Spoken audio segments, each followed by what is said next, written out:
real. So what did this woman see on this aircraft? In the next couple minutes, I'm going to do a complete body language breakdown of everything that she's saying, everything that she's implying, and what she is actually seeing. Yes, you're going to find out. Stick with me for just a minute, and let's do this together.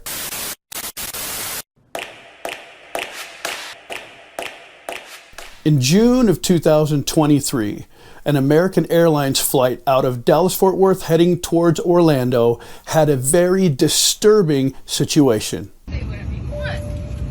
I'm telling you, I'm getting the off, and there's a reason why I'm getting the off, and everyone can either believe it or they cannot believe it. I don't give two but I am telling you right now, that mother back there is not real. And you can sit on this plane and you can die with them or not. I'm not going to. Bye. A woman started shouting that blank is not real, giving everyone who sees this video clip the idea that she may have seen a ghost, some kind of a demon, or some type of a spirit. That's the way that it's been spun in the news cycle. Here's what actually happened. You'll notice as she comes toward the front of the plane, watch her face, watch her stride. Say whatever you want. I'm telling you, I'm getting the off, and there's a reason why I'm getting the off, and everyone. First, if she was actually afraid, she would not be scolding people. Instead, she would be pleading for help. Another thing to look for is watch the passengers. No one is offering to help. Say whatever you want. I'm telling you, I'm getting the off, and there's a reason why I'm getting the off, and everyone.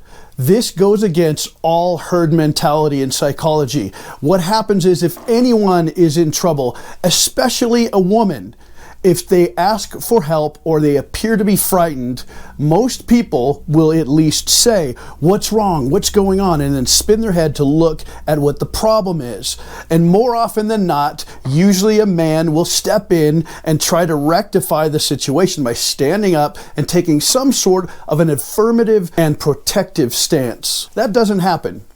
Can either believe it or they cannot believe it. And turns around and uses her illustrators, her hands, to then begin to accuse people, saying you can either believe it or not believe it. And then her fingers go like this. Can either believe it or they cannot believe it. I'll explain why in just a minute. I don't give two but I am telling you right now, that mother back there is not real.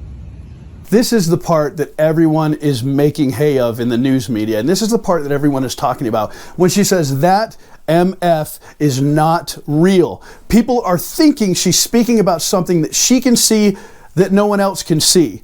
But that's not what she's talking about. Stick around and I'll tell you exactly what she's talking about, because we have eyewitness testimony telling us exactly what and who she's talking about. And then she adds something that a person who's thinking clearly would never add. And you can sit on this plane and you can die with them or not. I'm not going to. Bye. She says, you can sit on this plane and you can die with them or with him. It's kind of hard to distinguish if you want to, but I'm not. Then she turns around, puts her chin in the air, and she walks away. There are so many pieces here that are important. Here's what's actually happening.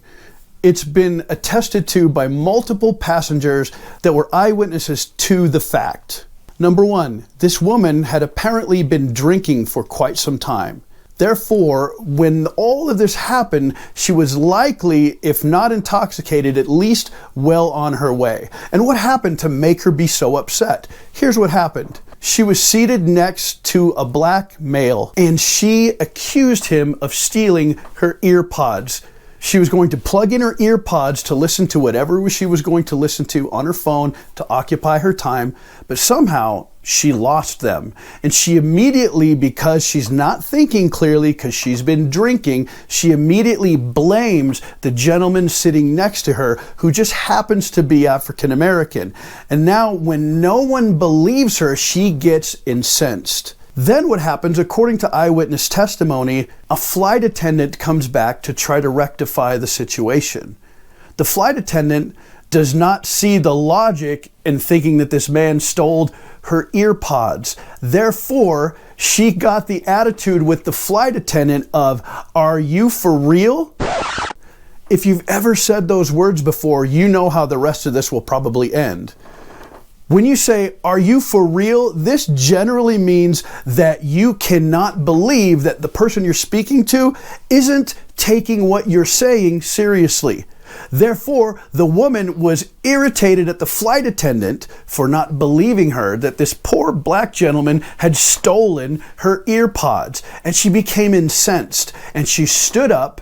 And then, if you've ever been at the point that you have been drinking a little bit too much, you'll notice that you start to say things and do things that are exaggerated. Then what happens is she starts to walk up the aisle, as you saw in the beginning of the video, and she begins to try to draw other people in. But as I said earlier, notice none of them are paying attention. None of them are offering to help. In fact, they're ignoring her. And this makes her even more angry. And the reason why they're not interjecting, the reason why they're not actually trying to help, the reason why they're not saying, "What's wrong? Are you okay?"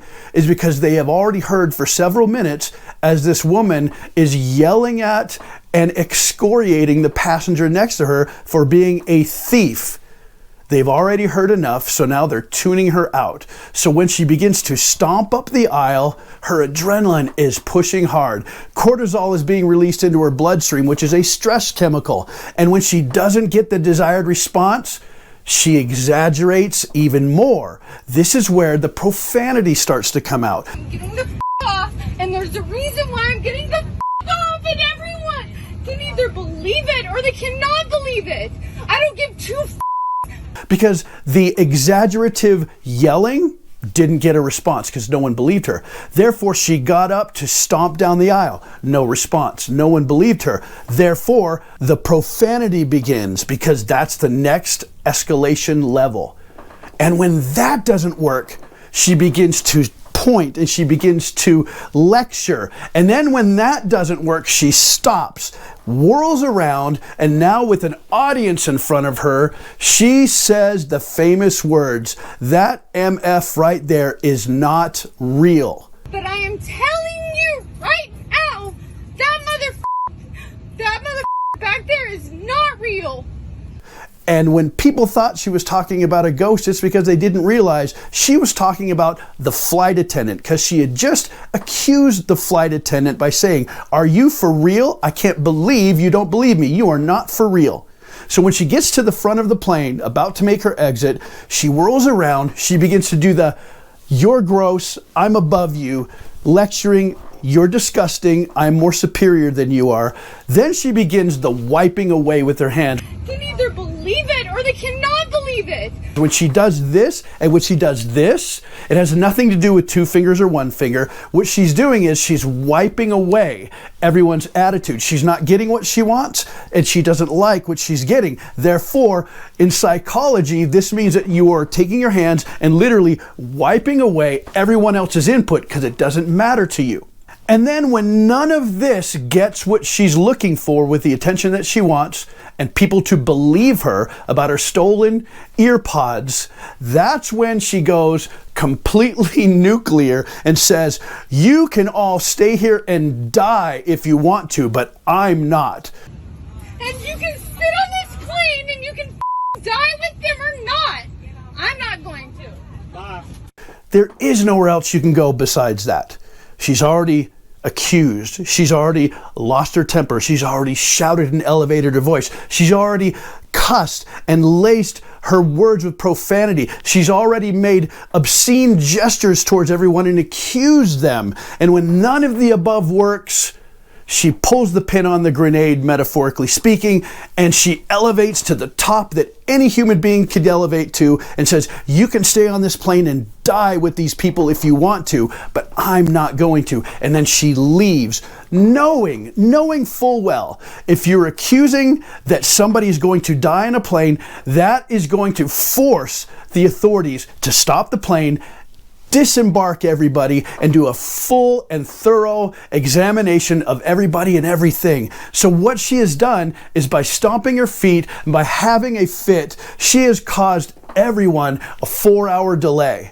That's what a person does who's vindictive and feels superior to you and feels as though you owe them something. When you don't listen, they escalate, and then they escalate to the point that there is no return. The last thing I want to tell you is this. For those of you that have held on this long, if you have had too much to drink, people often think, well, they didn't know what they were doing. They were just drunk.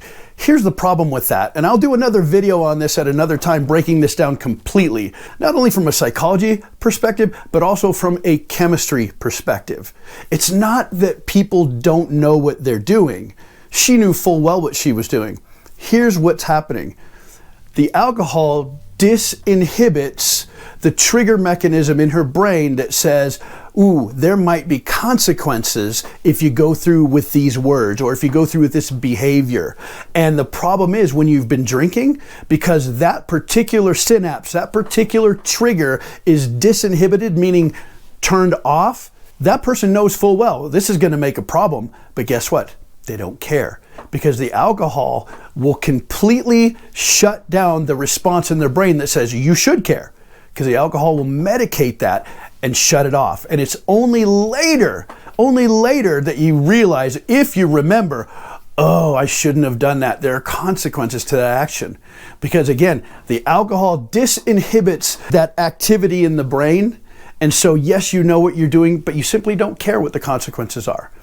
The last thing that happens is this. When you've had too much to drink, the hippocampus in your brain, which is sort of in charge of storing short-term and long-term memories all over your brain, begins to also become disinhibited. And this is why you cannot remember things. You black out. Why do you black out? Because there's no way for your brain to track what you were doing, because it was simply over-medicated. Again, I'll go into that in another video here at another time. As for today, folks, nothing supernatural, just a woman accusing somebody and having way too much to drink, not getting what she wants, so she had a fit. Hope you enjoyed that. If you did, if you got anything out of this, like and subscribe, and I'll catch you very soon in another video.